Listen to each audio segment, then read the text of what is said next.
जय श्री राम भाइयों। मेरा नाम है प्रशांत और आप देख रहे हैं learning with Prashant YouTube channel. तो आज हम कराएंगे आपको 15 फरवरी 2026 का एसएससी जीडी का जो आरडब्ल्यूए का मॉक है उसका एनालिसिस।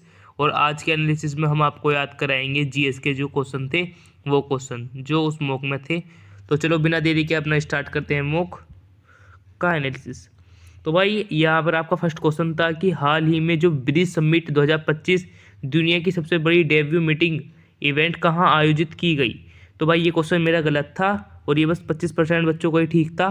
तो अब मैं से याद करूँगा, जिस तरीके से मैं याद करूँगा और जिस तरीके से मैं आपको बताऊँगा, मैं उसी तरीके से अपने फ्यूचर के लिए याद रखूँगा ये क्वेश्चन की अगर आगे कभी क्वेश्चन आए तो ये गलत ना हो मुझसे। तो भाई मैंने इसे जो याद रखा है उसकी ट्रिक मैंने ये याद रखी है कि जो ब्रिज है, ब्रिज को कनेक्ट करते हैं हम अबू से।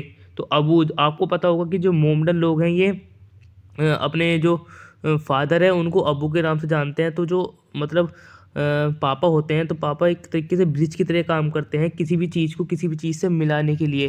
यानी कि आपकी कुछ भी चीज़ है, अगर अगर आपको किसी भी चीज़ के लिए हेल्प चाहिए तो आपके जो पापा हैं तो वो उस चीज़ का मदद करते हैं, आपकी चीज़ को पूरा करते हैं। तो हम इसे इस चीज़ से याद रखेंगे कि जो अबू है ना हमारे, वो एक तरीके से ब्रिज की तरीके से काम करते हैं हमारे लिए। तो भाई चलो नेक्स्ट क्वेश्चन पे चलते हैं। तो नेक्स्ट क्वेश्चन है, जब कोई व्यक्ति बिना कोई दूसरी नौकरी ढूंढे एक नौकरी छोड़ देता है तो वह कहाँ से गुजरता। तो भाई तुम खुद सोचो, जब एक बंदे ने एक नौकरी छोड़ने से पहले, मतलब एक नौकरी, अगली नौकरी ढूंढने से पहले पुरानी वाली नौकरी छोड़ दी, तो उसे संघर्ष करना पड़ेगा। तो संघर्ष से आप रिलेट कर सकते हो घर्षण। संघर्ष यानी घर्षण घर्षण। तो अगर आप नौकरी ढूंढे बिना नौकरी छोड़ दोगे तो आपको काफ़ी संघर्ष करना पड़ सकता है। तो आप इसे ऐसे याद रख सकते हैं कि संघर्ष की जगह आप घर्षण याद रखना। ठीक है भाई, मैं तो इसे ऐसे याद रखूँगा। अब चलो चलते हैं नेक्स्ट क्वेश्चन पे, जो है क्वेश्चन नंबर 3, कि जो पंचवर्षीय योजना है वो किस आयोग नामक निकाय द्वारा तैयार किया जाता है। तो ये आपको पता ही होगा कि ये योजना आयोग के द्वारा तैयार किया जाता है।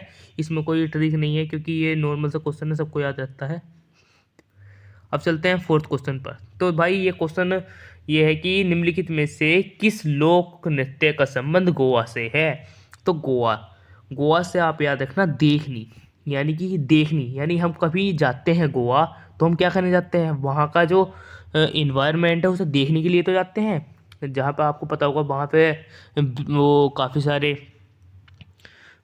समुद्र हैं, तो मतलब समुद्र है ना वहाँ पर, समुद्र है, तो वहाँ पर हम क्या देखने जाते हैं, आपको पता है क्या देखने जाते हैं। तो मैं नहीं बताऊंगा क्या देखने जाते हैं, आपको पता है क्या देखने जाते हैं।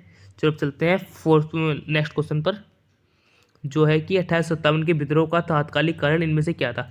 तो ये भी मोस्टली लोगों को पता ही होगा कि चर्बी वाले कारतूस जो थे, ये था जिसके कारण मंगल पांडे जी जो थे उनको फांसी भी दी गई थी, मतलब उन्हें गिरफ्तार कर लिया गया था मंगल पांडे जी को। अब क्वेश्चन नंबर 6 आता है हमारा कि जो 1873 की सत्यशोधक समाज की स्थापना किसने की। तो सत्यशोधक समाज की स्थापना ज्योतिबा फूले जी ने करी थी। ये भी मोस्टली लोगों को पता होगा, तो इसमें भी टाइम वेस्ट नहीं करते, मैं चलते हैं नेक्स्ट क्वेश्चन पर। मैं आपको बे वाले क्वेश्चन याद कराऊंगा जिसमें आपको डाउट होगा और बे कम बच्चों ने अटेंड कर रखे होंगे, मतलब जो करेक्ट रेट है वो कम होगा। और जो लगता है मुझे कि हाँ इन क्वेश्चन को बच्चा, मतलब हम जो भी हैं हम बाद में भूल सकते हैं। तो चलो नेक्स्ट क्वेश्चन है, भूटान भारत का पड़ोसी देश है, भारत के किस राज्य की सीमा भूटान से लगती है। तो वैसे तो भूटान से काफ़ी सारे राज्यों की सीमा लगती है, लेकिन आप याद रखना कि जो भूटान से, यानी भूटान से याद रखना भूत। तो भूत, भूत कहाँ में रहते हैं, बंगले में रहते हैं ना भूत। भूत लोग, जो भूत हैं वे बंगले में तो रहते हैं, आपने मूवी में देखा होगा काफ़ी सारी में, जो भूत है वे बंगले में रहते हैं। चलो अब चलते हैं नेक्स्ट क्वेश्चन पर। मैं आशा करता हूँ आपको सब चीज़ अच्छे से क्लियर होती जा रही होगी। फर्स्ट डे है तो मतलब जितना मैं कर पा रहा हूँ ठीक है, लेकिन आने वाले टाइम में इंप्रूवमेंट करता रहूँगा मैं। तो चैनल को सब्सक्राइब कर लो, वीडियो को लाइक कर दो अगर अभी तक वीडियो अच्छी लग रही है तो। और 8 क्वेश्चन हमारा, केंद्र में आदिम सरकार का गठन निम्नलिखित में किस वर्ष में हुआ था। तो भाई देखो इसकी तो ट्रिक कोई है ही नहीं कि ये तो अपना याद ही रखना पड़ेगा, 1946 में हुआ था। और फिर ये वाला क्वेश्चन है कि शिक्षा को समवर्ती सूची में स्थानांतरित कर दिया। तो ये भी नॉर्मल सा क्वेश्चन है, शिक्षा को समवर्ती सूची में स्थानांतरित कर दिया। तो भाई इसकी भी ट्रिक नहीं बनी मुझसे कोई, इसका याद रख लेना 42वां संशोधन जो था, संविधान संशोधन, उसके द्वारा। अब आता है नेक्स्ट क्वेश्चन, तो कंट्रोलर और ऑडिटर जनरल का कार्यकाल क्या है? तो 6 वर्ष और 65 वर्ष है।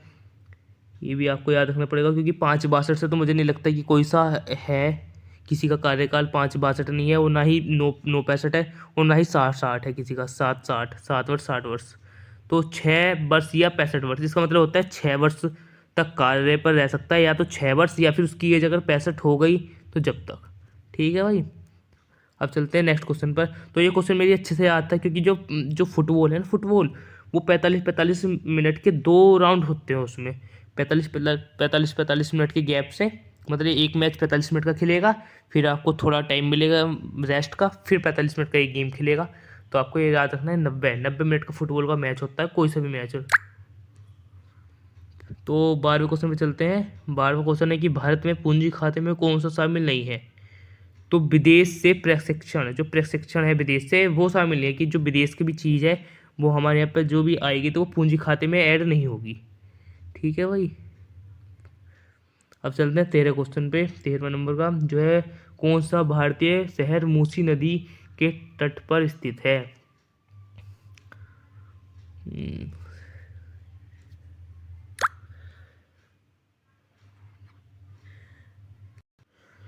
तो भाई देखो, इसमें मैंने 50 50 एलिमिनेट कर दिया था, क्योंकि जो बेंगलोर है वो भी इसके किनारे नहीं था, और लखनऊ इसके किनारे नहीं था। मुझे भोपाल और हैदराबाद में डाउट था, तो इसका आंसर हैदराबाद है, भोपाल नहीं है। ये भी आपको याद ही रखना पड़ेगा भाई, क्योंकि इसकी भी कोई ऐसी खास ट्रिक है नहीं। कुछ क्वेश्चन ऐसे होते हैं जो आपको खुद को याद रखने पड़ेंगे, लेकिन कुछ क्वेश्चन ऐसे होंगे जिसमें मैं आपको ट्रिक बता दूंगा, जैसे कि अभी मैं बताता आ रहा हूँ। और एक क्वेश्चन ये है कि मार्च 2025 में अपडेट के अनुसार सागरमाला प्रोग्राम। भाई ये क्वेश्चन बहुत इंपॉर्टेंट है सागरमाला का, इसे आपको जरूर याद रखना है। जो सागरमाला, माला से आपको याद रखना है। देखो सागर आ गया तो सागर का मतलब आप याद रखना जलमार्ग। जलमार्ग की बात चल रही है, क्योंकि सागरमाला में, सागरमाला का आप सागर उठा लो, सागर से आप जलमार्ग याद रखना। पोत पोत परिवहन, यानी कि जो आपके ये बंदरगाह होते हैं, इन्हें याद रखना। पतन है यानी बंदरगाह, यानी कि कुल मिलाकर सागर की बात चल रही है, जो भी तुम्हारा समुद्र है उसकी बात चल रही है। तो ये क्वेश्चन भी आप इस ट्रिक से याद कर सकते हो। अब आता है कालबेलिया किस राज्य का सपेरा लोक नृत्य है? तो एक तो आपको याद रखना है कि कालबेलिया सपेरा लोक नृत्य है। फिर आपको याद रखना है कि कालबेलिया कहाँ का लोक नृत्य है। तो ये आपको ट्रिक इतनी बढ़िया शानदार ट्रिक है कि आप कभी नहीं भूलोगे। कालबेलिया यानी काल बुला लिया। काल बुला लिया किसका? अगर तुमने राजा का स्थान मांग लिया तो तुमने काल बुला लिया। ऐसा याद रखना कि अगर तुम किसी राजा के पास जाके उसका स्थान मांग लोगे तो समझ लो तुम्हें काल बुला लिया तुमने, तो आपको सज़ा जरूर मिलेगी। ठीक है भाई, ऐसा याद रखना है। नेक्स्ट क्वेश्चन पे चलते हैं। नेक्स्ट क्वेश्चन है कि सहायता की आवश्यकता वाले राज्यों को अनुदान सहायता निम्नानुसार दी जाती है। इसको भी भाई 275 आर्टिकल, तो खैर ऐसे ही जो 100 ऊपर है वे आर्टिकल तो थोड़े हार्ड ही पड़ेंगे, याद ही करने पड़ेंगे, वो रटने पड़ेंगे। उससे कम की अगर आपको ट्रिक चाहिए तो मैं बना दूंगा, बता देना आप। नेक्स्ट क्वेश्चन चलते हैं, क्वेश्चन नंबर 17। तो आपको पता है कि मोदी जी अभी गए थे अपना 2025 में, काफ़ी ज़्यादा ट्रैवल करा है मोदी जी ने देश विदेश में। तो वहाँ के उनको काफ़ी सारे जो सर्वोच्च पुरस्कार है, नागरिक पुरस्कार, वे भी मिले हैं। तो जिसमें से मॉरिशस का जो सर्वोच्च नागरिक पुरस्कार है, जिसका नाम GCMK, ये आपको इनाम याद रखना है, क्योंकि क्वेश्चन ऐसे ही बन सकता है कि मॉरिशस का सर्वोच्च नागरिक पुरस्कार कौन सा है। तो आपको याद रखना है GCSK ये है। तो ये अपना नरेंद्र मोदी जी को मिला है, क्योंकि 2025 में आप देख सकते हो कि एस जयशंकर, रामनाथ कोविंद जी और जो राजनाथ सिंह है, ये तो अभी तक मुझे नहीं लगता कि बाहर किसी ने इस तरीके से ट्रैवल करा है जिस तरीके से मोदी जी का ओरा बाहर बना हुआ है। तो आपको ये याद ही रहेगा कि मोदी जी ने करा था।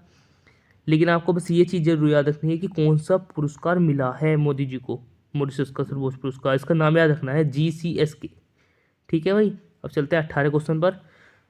18 क्वेश्चन है, अंडमान द्वीप समूह के किस प्रकार का वन पाया जाता है? तो अंडमान द्वीप समूह में जो उष्णकटिबंधीय सदाबहार वन पाए जाते हैं, ये आपको ऐसे याद रखना है, क्योंकि देखो उष्ण, उष्ण का मतलब होता है, मतलब उष्ण, इनका मतलब होता है कि उच्च तापमान, उच्च तापमान। अब उच्च तापमान पर क्या होता है, जो आपने देखा होगा, ये जो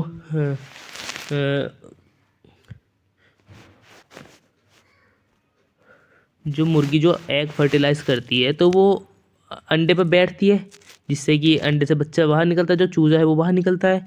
तो आप ऐसे याद करना है कि जो उच्च तापमान के कारण है ना, वो अंडा बाहर निकलता है। ठीक है भाई, ऐसे याद रख लेना आप, अंडा जो है वो सेल से बाहर निकल जाता, इस तरीके से याद रखना।